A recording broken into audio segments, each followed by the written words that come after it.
Hey everyone, welcome to MindblowsCH, and in today's video I'll be talking about the incredible life and works of one of history's greatest geniuses, Leonardo da Vinci.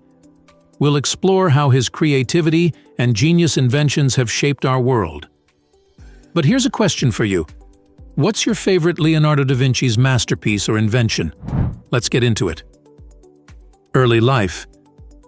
Leonardo, the illegitimate son of a 25-year-old notary named Ser Piero and a peasant girl known as Caterina, was born on April 15, 1452, in Vinci, Italy, close outside Florence. His father took custody of him soon after his birth. Growing up in his father's Vinci home, Leonardo had access to intellectual texts owned by family members and close friends. He was also exposed to Vinci's long-standing painting heritage, and when he was approximately 15, his father trained him at Andrea del Verrocchio's famed workshop in Florence. Even as a trainee, Leonardo exhibited exceptional talent. His creative mind emerged in various pieces produced by Verrocchio's workshop from 1470 to 1475. For example, one of Leonardo's first major successes was painting an angel in Verrocchio's Baptism of Christ. Leonardo's work was so superior and extraordinary to that of his teacher that Verrocchio reputedly resolved never to paint again. Leonardo stayed at the Verrocchio workshop until 1477. In 1482, looking for work and new challenges, he joined the service of the Duke of Milan, abandoning his initial assignment in Florence, the Adoration of the Magi. He stayed in Milan for 17 years, most of his life leaving only after Duke Ludovico Sforza fell from power in 1499. This was when people started realizing that a genius was living around them. During these years, Leonardo achieved unprecedented heights in both science and art. Interestingly, the Duke preserved Leonardo's busy painting, sculpting, and constructing extravagant court celebrations, but he also commissioned him to develop weaponry, buildings, and machinery gadgets. From 1485 to 1490, Leonardo wrote about various topics, including nature, flying devices, geometry, mechanics, civic construction, canals, and architecture, creating everything from churches to fortifications.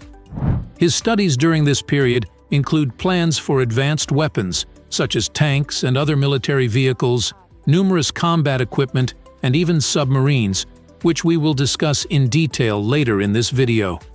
Meanwhile, Leonardo also completed his first anatomical studies, and his Milan workshop, packed with apprentices and students, was a breakthrough for him. Leonardo was an all-rounder. Because of his broad interests in different fields, it was difficult to keep him grounded. He sometimes became so captivated by discovering the world that half of his work became unfinished and left behind. The Renaissance Man. What should I call this man? A painter, an architect, a scientist, a sculptor, engineer, inventor, or writer? Is he for you an artist, an engineer, or something else? Let me know in the comment section what he is for you. While Leonardo da Vinci is most widely known as an artist, his contributions to science and invention made him an authentic representative of the Renaissance. Leonardo da Vinci trained as a painter and achieved mastery during the Renaissance. The term Renaissance comes from the French dictionary and means rebirth, generally spiritually. The Renaissance period in Western history refers to a cultural movement that originated in Florence, Italy, around 1400 AD, and slowly extended throughout Europe, not all parts. During the age of the Renaissance, European artists began to study nature more thoroughly to paint realistic depictions of the world. These painters learned to draw lifelike people and animals and how to use linear perspective techniques to give a sense of depth and distance on flat walls and canvases. However, Leonardo was different. Da Vinci's keen observational skills and talent as an artist enabled him to notice and recreate natural events, giving his portraits a new life. Leonardo was undoubtedly a curious soul, often attempting to explain his observations. He was among the first to take a scientific approach to studying how our world works and how we perceive it, because he wrote down and sketched many of his discoveries in his notebooks. Contributions: art, science, and technology. Art. Remember when I talked about the picture with the highest insurance value? That painting is none other than the fantastic work of Mona Lisa. Did you know that the Mona Lisa, one of the world's most valuable paintings, set a Guinness World Record in 1962 for the highest-known painting insurance valuation, $100 million, which is now worth at least $870 million. Yes, you heard it right. Leonardo's overall output in painting could be better. Only 17 of the remaining works can be credited to him, and many of them still need to be completed. The two most famous paintings among his works are the Mona Lisa and the Last Supper. Unsurprisingly, the painting of the Mona Lisa, the world's most famous artwork, attracts thousands of people to the Louvre Museum every day. If you like this video so far, give me a thumbs up for more historical videos. The painting accurately depicts Leonardo's realistic personality. How? Let me explain. If you look closely at the painting Mona Lisa, you will see an ordinary young woman dressed modestly in a thin veil and without jewelry. The simplicity of the painting, which was such a delicacy, revealed Leonardo's skillful and tireless patience in recreating his studied observations over time. The great inventor and technologist. Leonardo's obsession with machinery began in childhood. Some of his first illustrations demonstrate how different machine parts function.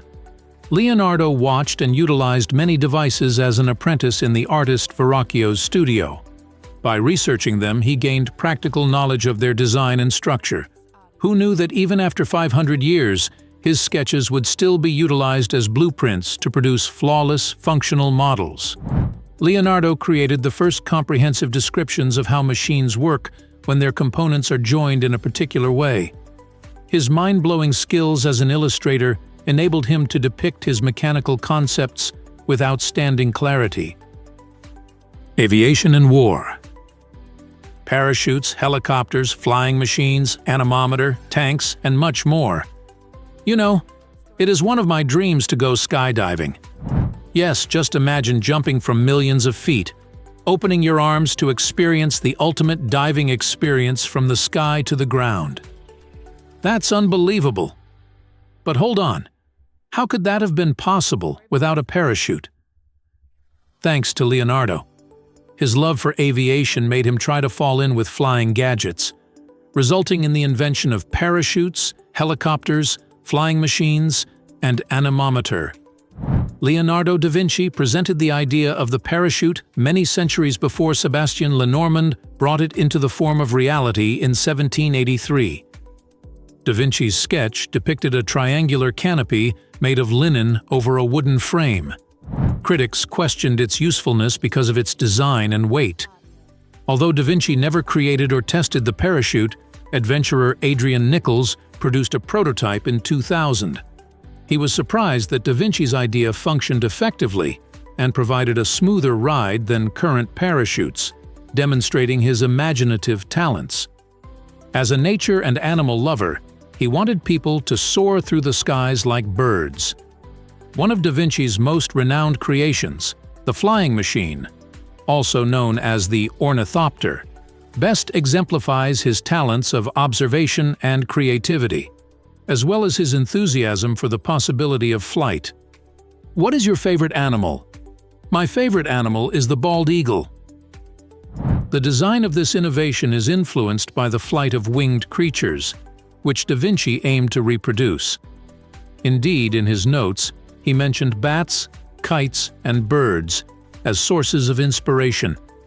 Later, he discovered that the mechanisms of wings and flying machines are two distinct entities.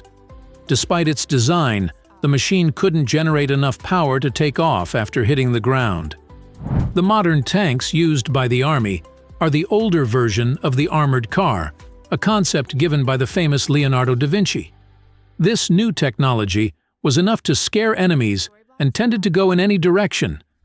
8 men drove the tank's mobility, as Vinci was not convinced enough to go for the horses because of their unreliability. However, many things were lacking in the older version, but the idea has changed the war world. Leonardo da Vinci's love of flight motivated him to design an anemometer measuring wind speed.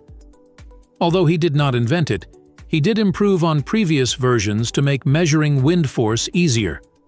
His anemometer was an arched frame with rectangular wood suspended from a hinge. When the wind blew, the wood was lifted, and the force could be evaluated by looking at the highest point it reached on a scale. A man of science. Leonardo's efforts transformed science by advancing anatomy, fluids, and optics. He studied various sciences, including biology, botany, geology, aerodynamics, and hydrodynamics. Da Vinci was interested in both applied engineering and science. In his writings, he focused on motion and its representation. When describing the motion of bodies, Leonardo remarked, "All motion tends to continue, or rather, a body continues to move as long as it retains the forces that set it in motion." Galileo's studies with an inclined plane helped him develop his theories on motion and inertia, culminating in Newton's classical mechanics equations published 2 centuries later.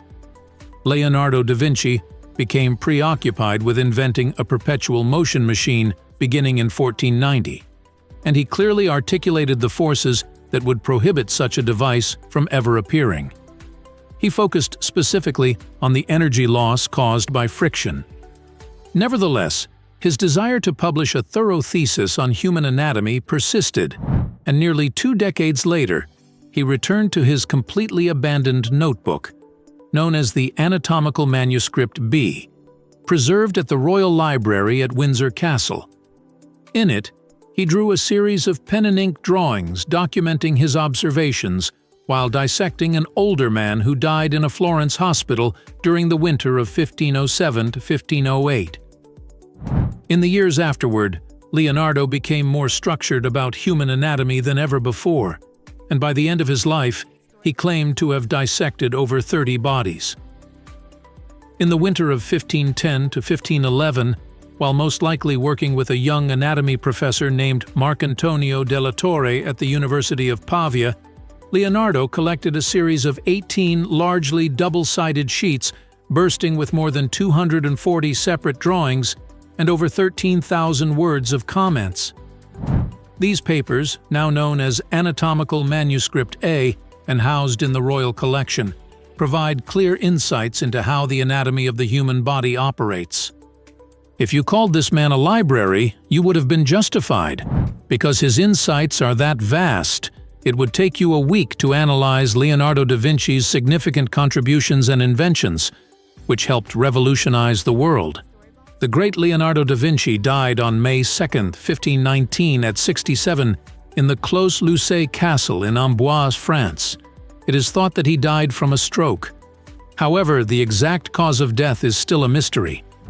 His death probably came as no surprise, considering he had made up his will a week before. Now, I want to hear from you.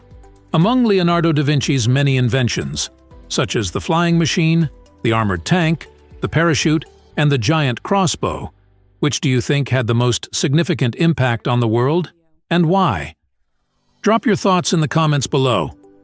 Thanks for watching MindblowsCH, and if you like this video, don't miss to watch this video about GPS.